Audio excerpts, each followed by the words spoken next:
Hamınıza salam dostlar. Mən Valid. Bugün sizlərlə beraber YouTube Xaliq PUBG Mobile kanalına bir nəzər göstərəcəyik.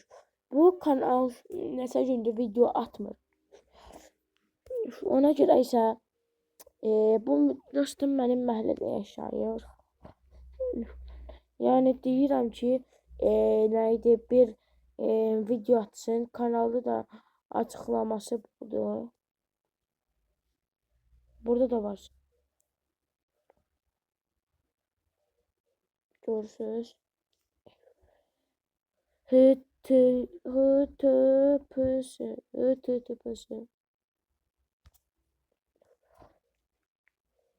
Bu adam gözlə görək bir daha bu videoya baxaq. Yəni.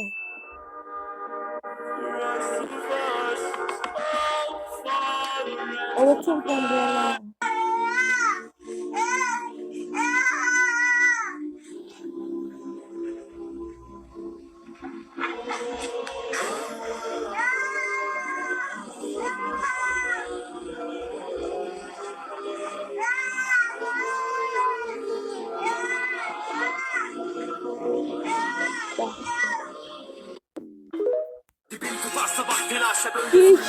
Bir iki yıl sonra Messi yoksa Ronaldo sorusu olacak. Zırt. Messi'ye bay bay. Ay gaga. Ronaldo Messi'den daha yakışıklı. Ben olayım. Kardeşim telefon sürüyor. Devamına bak. Short sen. Yani bu kanal video atmıyor. Salam əziz dostlar, necəsiniz? Belə deyirəm. Salam əziz dostlar, necəsiniz?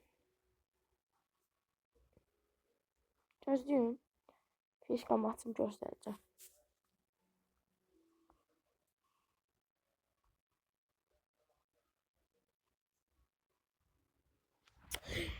Işığı yandırım. Böyle olmayacaq.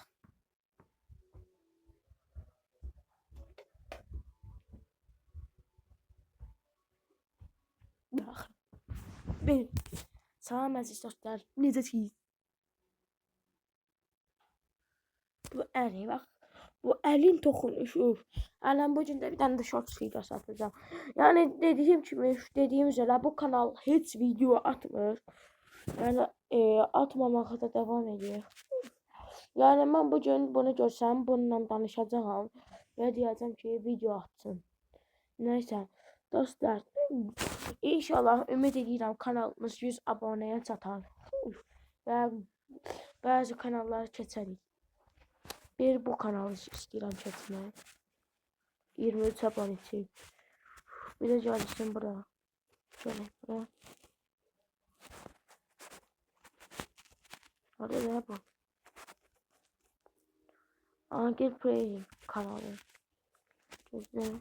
Siz gösterim. Allah abi. Gözde. Angel.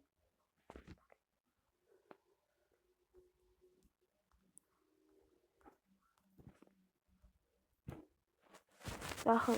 Bir de bu abone için kesmek istiyorum. Bunun.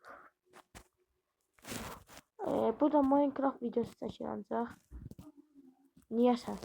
Mən nə səbəbə Minecraft videosu çəkirsən? Nəysə dostlar, sağ olun, salamat qalın. Bay bay. Allah'a emanet olun.